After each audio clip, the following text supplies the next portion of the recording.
papa président général.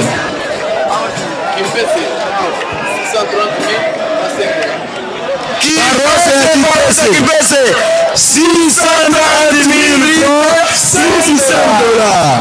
Voilà, les lots de paroisse. Les alicables de la paroisse. Province, nation, communauté, paroisse.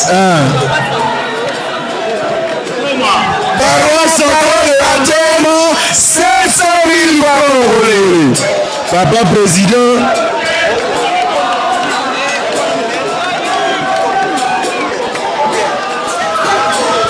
Paroisse Mikondo 700 000 $. Likambo ya paroisse. Voilà. Le 4 août, les alliés paroisse. Ville, province, paroisse. Ma paroisse est monana. Angola, Baba Seke, Bandala, Bozawabu. Tigari na 23 000. À Kinshasa, 250 000 francs congolais.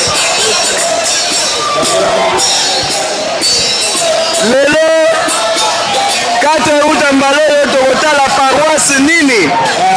Oyo akobima premier. Province yaka na moko ya paroisse ozwaki. Totikali na 22 minutes honneur epesami. Tozali kosignale animation eza na coupe mais soki boza na nsima tokomona bino te boya liboso awa tomona bino nde bozali kosala animation soki boza na nsima tokomona te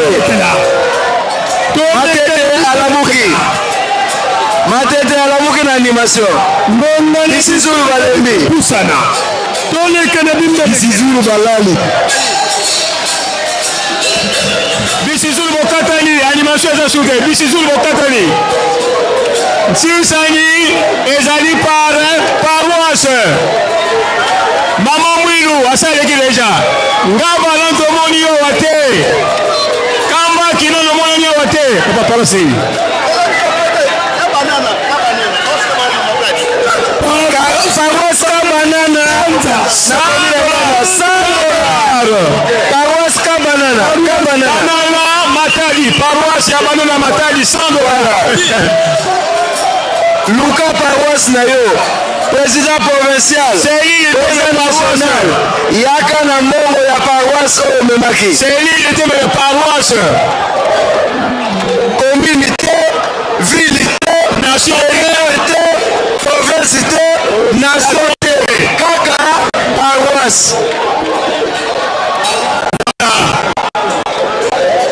Brazzaville toyeba combien de paroisses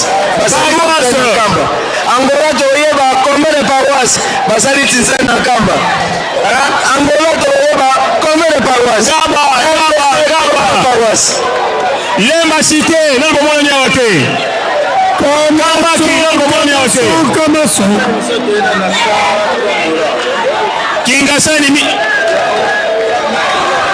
Kingasani mission $100. Animation eza na coupe. Soki ozosala animation na nsima tokomona te. Yaka liboso tomona yo. Antuka bayaki koya. Yaka liboso tomona yo. Lemba imbu bayaki koya. Ata oyebi makasi soki tomoni yo te pasi. Leka pa bo mama. Mama ya porte. Paroisse ya Nzanza $100. Nzanza de Matadi. Nzanza de Matadi $100. Paroisse ya Nzanza na Nzanza. Matadi te tozali na assemblée générale. Soki papa continue epai ya biso tozongi na tribune assemblée générale. Paroisse ya Nzanza yaka koyoka ya Nzanza pe na Matadi.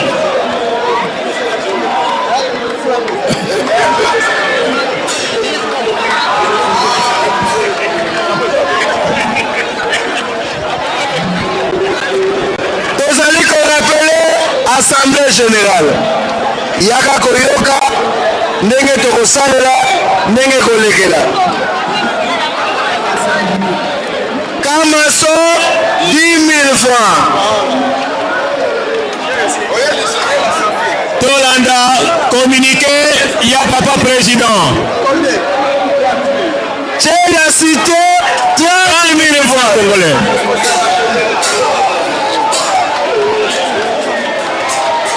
Tolanda communiqué ya président général s'il vous plaît Tolanda communiqué ya mokonzi Paroisse Kalamu na Boma 200 000 francs congolais Paroisse ya Boma président national ya Kamba Kanini Lelo Kamba te Lelo Kamba te Tolanda communiqué ya papa président général azali qu'on appelé Bobé à paroisse baye bazosala animation na nsima tozomona bino te awa place ezali cité de Mbanzangungu paroisse 550 000 francs congolais Mbanzangungu 550 000 francs congolais voilà paroisse wana malembe totikali na tozopusa na malembe na suka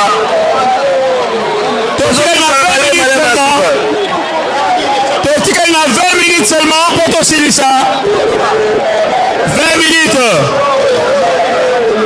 baoyo bazalaki mbelekela mwa yango ekopesaki mbelekela nsisa nolosala mbelekela lelo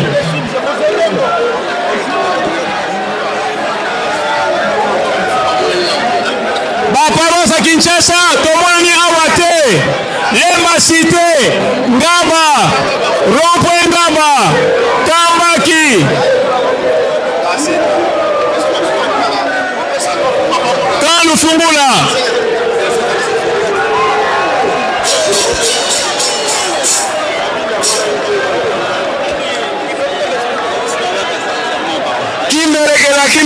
Kimberekela tozozela Kimberekela basalaka animation liboso ya papa pusa na koto oyo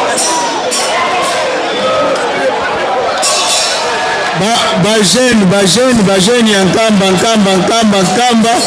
kaki nani kama maso nanu okomi awa te baba mambanda moni nanu te bandeko deja basi batie symbole ya vraiment quelque chose na bapelele mpo bozomonana te Kisenso na 1 million de francs congolais yaka awa mwafu ndambo ozuya kotia signe bandeko deja basi batie ya bango signe etikali yo bapelele na kaki kaweluka longo paroisse longo na bafleve 100 000 francs congolais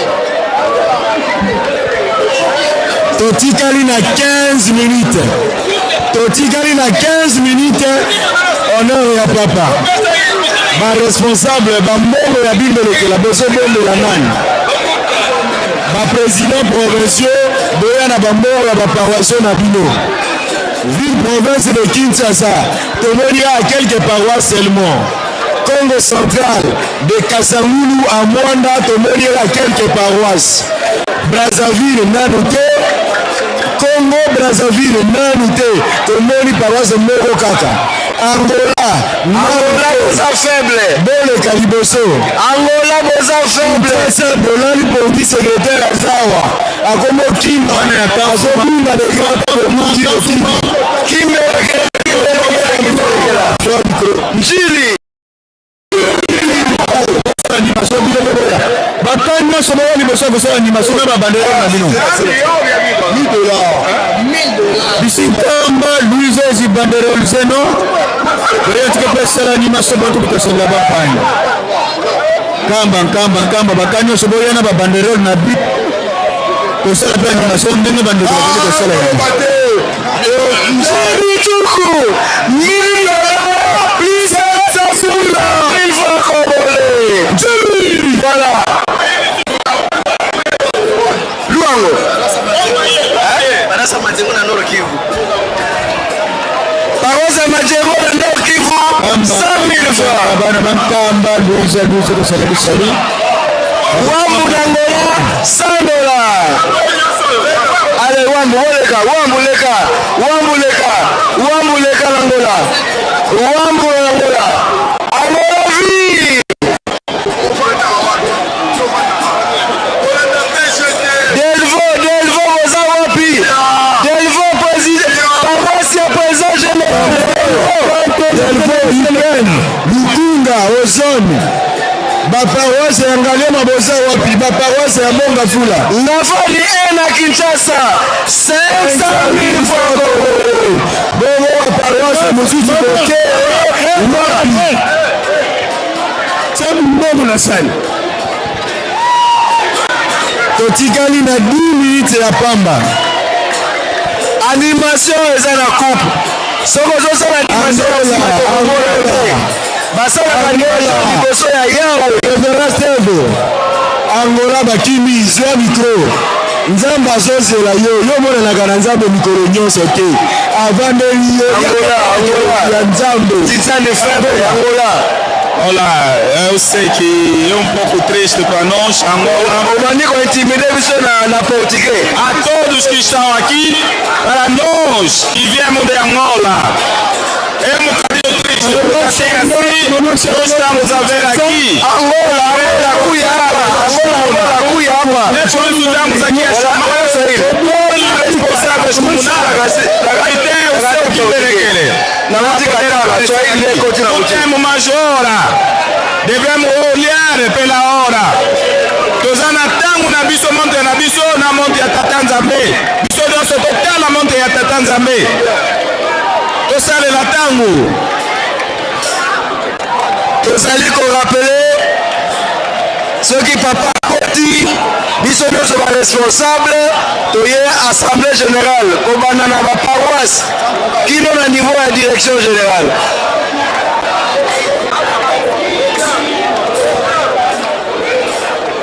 Como todos nós acabamos de ouvir, a todos os responsáveis, depois da hora do papá, aqui na tribuna, todos os responsáveis da UXIQui, temos o Conselho General aqui. Paroisse Salomon na Boma, $80 plus 40 000 francs congolais. Voilà. Depois da hora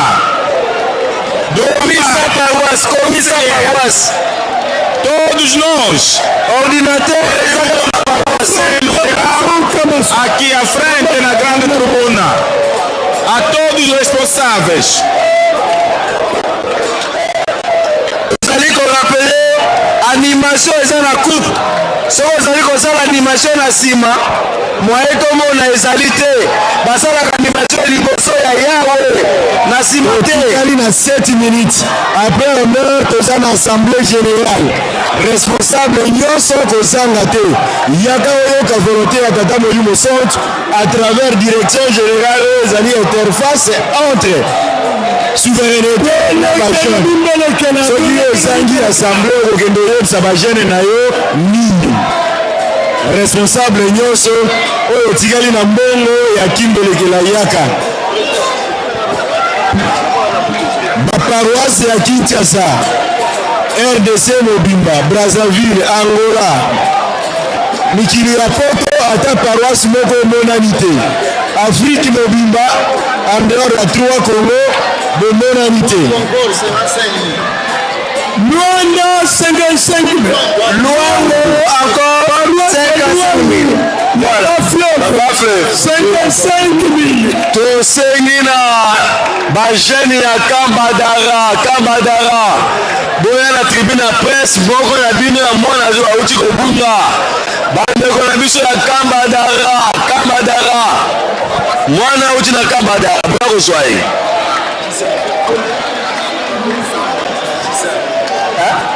Bandeko ya Kambadara boya korekipere Kananga paroisse Kananga 100 000 francs congolais. Paroisse centrale ya Kananga 100 000 francs. Paroisse centrale kokomisa province te ordinateur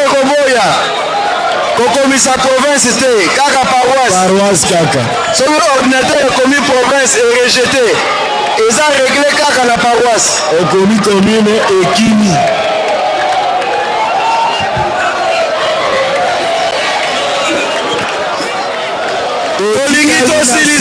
tolingi tosilisa 5 minutes batikali na bimbelekela papa alobaki bakimbelekela mokolo ya lelo otosi te Matea yelo papa président général oza nsima ya nani otosaka maloba ya nani papa simoki moko kaka na lobi bimbelekela nyonso lelo ye bomi mbongo otosaka nani voilà Kindele na Kinshasa 200,000 francs congolais. Kindele 50,000 francs congolais. Aujourd'hui, il y a un président. Nous avons mis le centre à lobby. Bim de l'égalité. Le bomi mbongo na yo. Nzambe na yo nani? Oyesaka nani? Oyekelaka nani? Mbongo za nango eza ya nani? Voilà. Lelo ezaki mbelekela lobi ezali marche joyeuse défilé na bakado et puis tinzani individuelle aki mbelekela eza lelo na bango bakoya retard baoyo batindaka mbongo bobenga bango batinda vent oya kosalema ndenge papa de la ville alobaka ekoti na diver oza mbongo ya papa eke na diver oyaki na mbongo ya papa simoki bamokangani etikala awa na kamba mbongo mingi ekoleka na diver voilà wani kozala faute na biso eyoye na mbongo bana oyaki na mbongo ozali na suka ekokende diver papa président ntango ozalaki na okatanga okatanga ozalaki awa na papa de la ville tokotanga mouvement te responsable moko aye deuxième jour kofuka bafuma mbaza oyo papa bayibi yo mbongo ya kimbelekela yo bayibi yo ndenge nini na premier jour opesi te deuxième jour bayibi mbongo ya kimbelekela mais na premier jour mbongo wana otiaki yango wapi c'est-à-dire ozalaki na voilà oyele mbongo ya kimbelekela premier jour okopesa te deuxième jour bayibaka te bayibi faute ya nani mbongo yango ya yo te wana papa bato batindi oza agence de transfert voilà mais yo bombi yango yaka mbongo ya papa simoki mbongo kiangani baninga bazosala animation yo ovandi baninga bazopesa bakimbelekela yo ovandi tanto bandi bakupe olio te bagence balobi soki kupe ye te bakosambela lisusu tokopesa mbongo soma couple na gambela komini nyonso osomi couple na gambela emeli ogene tozali kobenga maluku maluku totikali na 3 minutes bimbelekela totikali na 3 minutes Brazzaville ngambi la base paroisse là-bas 5 000 500 là-bas 500 voilà la France et ça c'est bon merci comment Brazzaville 20 000 francs CFA Bakongo Brazzaville 10 000 francs CFA zila bakwa kilimo tsasa kalanga zila 10 000 francs CFA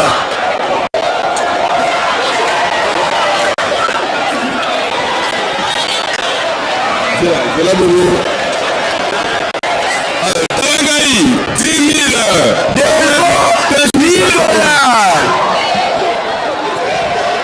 Osamsamote. Plateau na Brazzaville 2000 francs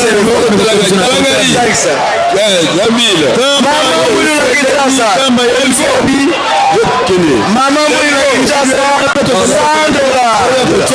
Plateau de 15 ans. On a 10 000 francs, 20 000, 15 000. Olingito Silisa. Olingito Silisa. C'est bon. 2000. Bon, maman. Nzele Kikole boza wapi? Maluku. Waliema, Iben, Ozon. Butumba, Lubudu. Masine Mapela. Bongo Fula. Masina Mapela, Mama Président, Mokoawa, Mukendele, Kawa Ikonga, Mukongo, Kawa Zomo, Yakamao, Bajadin Cité, Bongolone Maleki, Bajadin Masina Mapela, attention, Masina, Masina Mapela, Yako Zomo, Maman Zali Koluka, allez, c'est le cortège. Totikalina 2 minutes, honneur et à papa. 2 minutes, honneur et à papa. Combien? Bimbele Kela. Comme son 4 minutes. Lebi Ezali, deuxième journée. Lebi Ezali, deuxième journée. Okorata uniforme officiel et à Ujiki. Lebi Ezali, deuxième journée. Okorata uniforme officiel et à Ujiki. 5 000 euros. Kanaba Kadomo.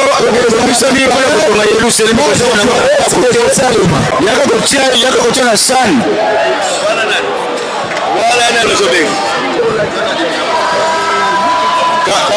Voilà, nazobema bana ya nkamba.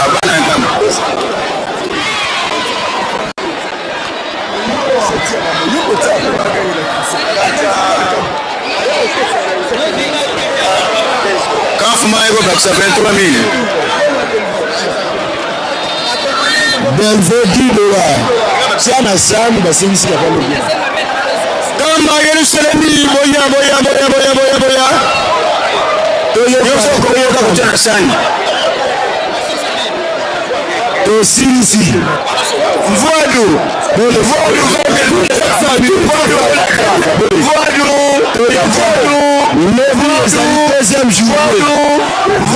journée de uniforme officiel et à Ujiki.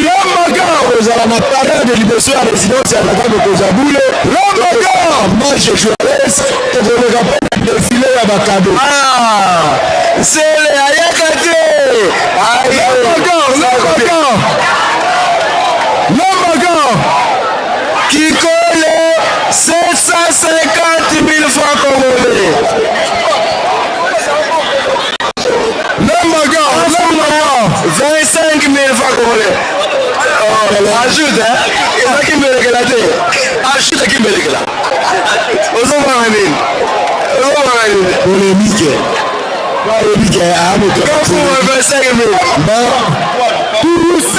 Tony Asuka, voilà. Tikali na mbongo le 4 Tony Asuka. Voilà. Tout ça c'est Moki.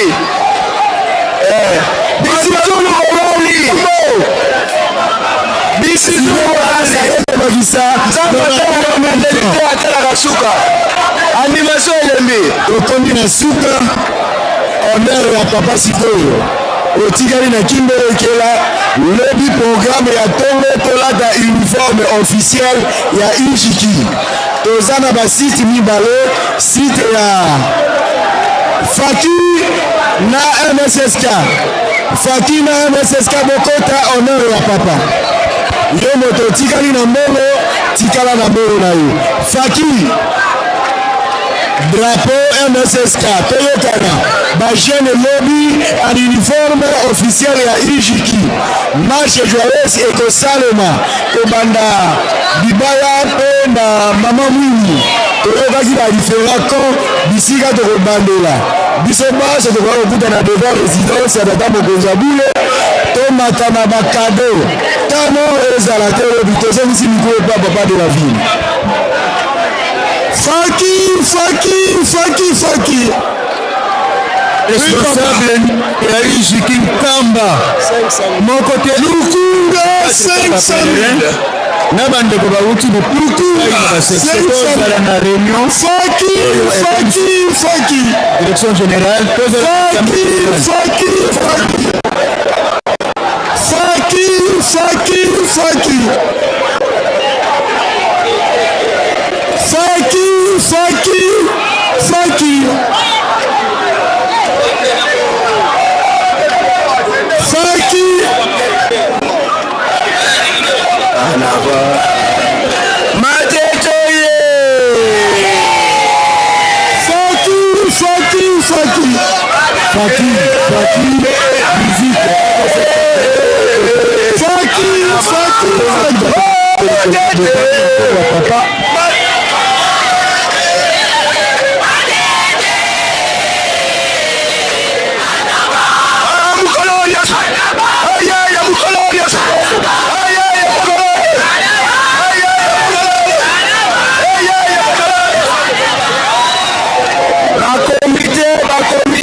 section, la communauté à ma territoire, il y a ma province, il y a ma nation, tozali l'assemblée générale, ceux qui papa a conti, ceux qui lelo, na tribune assemblée générale, et aussi la lelo, yaka koyoka oyo ebongisami. Reine, il y a France combien? 140 $. Reine, il y a France. Reine de France, 440 $. Ah, Reine de France, 440 $. Animation, Fakimaya. Animation, Faki.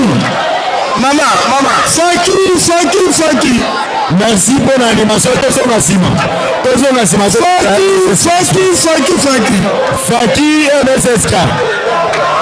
Faki MSSK.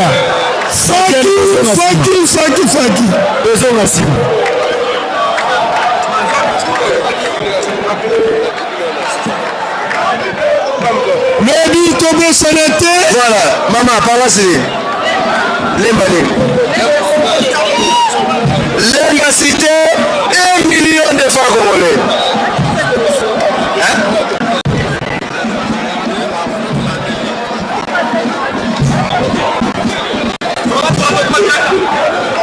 Il y a retard. On 500 000 francs congolais.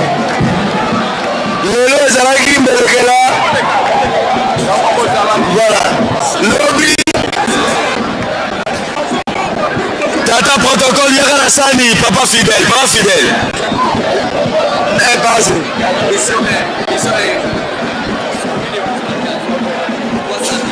Mission 1, commune de vous, mission 1, 300 000 francs congolais. Si les communes de vous,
Lukulula moko.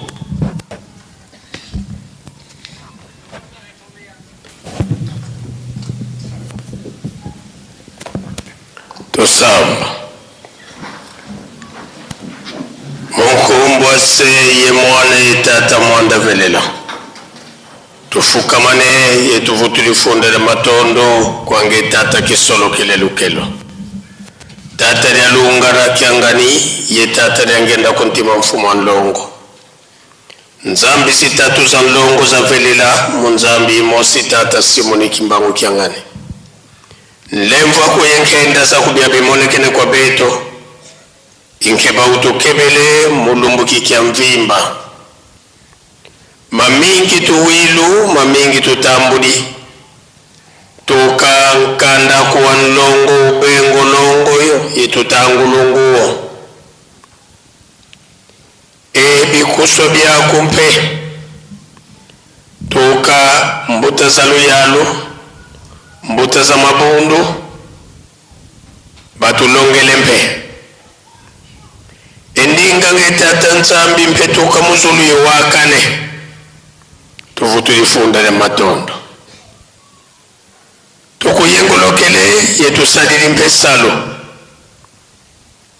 tutondele lumbukya ntete tumane sinikyo muluvuvamu vuvuke na yetovo na teto na luaka muna lumbukya nsuka munkinzi eto luvuvamu yenge yezola sibetata mana Monika bubundango ifweni mpasi utavambana beto yebeto tuvambananga nge kuvambananga yebetoko zila tukwenda vita nto wasala manima wakengisa bisumbule bivonza muzola kwangedi yetu se mwana itata mwana velela nsambu zange mfumu wetu Yesu Kristo yozola kwangeta nzambi wase yo ntwadi wakutata mwanda wa velela bika kwa masikilanga muna ito tukwaya kwa yele mvu se ye mwana tata mwanda wa velela.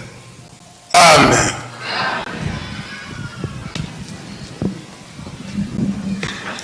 Lukuna tu.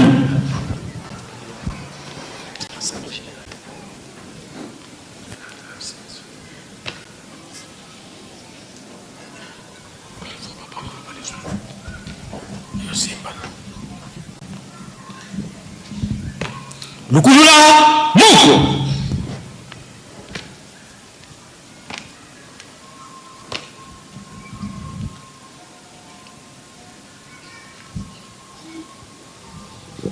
Ejiki oye. Twende Lukambote. Bambutani yose ishikito kosanate assemblée lobinatongo carnaval biso pe tokomata tozala bakado mbala moko mpa mate lobi eza pe deuxième jour ya milulu jour oyo toyaka na bakado ezali lobi Voilà, tomoni déjà suite et fait. Il y a Mukolo Malelo, il y a le 4 août, Mamouilou. Papa Juppé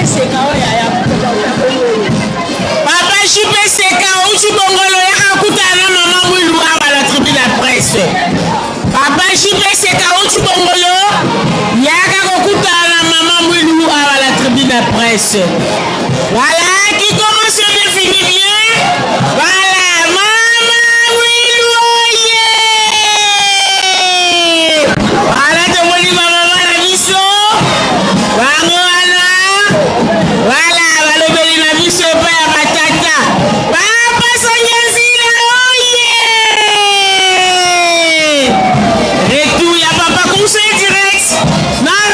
Officiel.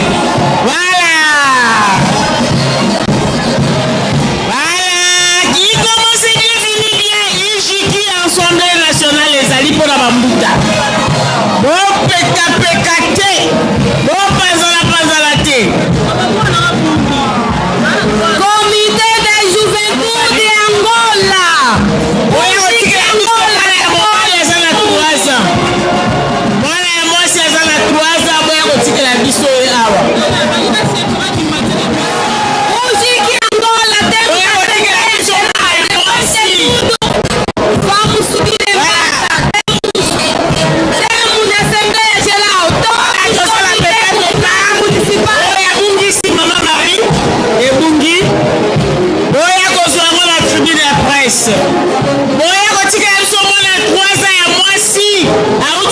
Sina auti na selemba oboya kotika mama na yo ya teleme lati zungalisa aza oluka mwana na ye mwana mpe alati robe ya zungalisa boya kotikela biso mwana awa na tribune ya presse ishiki baza na ensemble bakontinue sobosonga po bobongisa programme fongola yango oyo oyo akwesi fongola akolala libanda oyo ezali baya mama Marie Ikoko voilà boye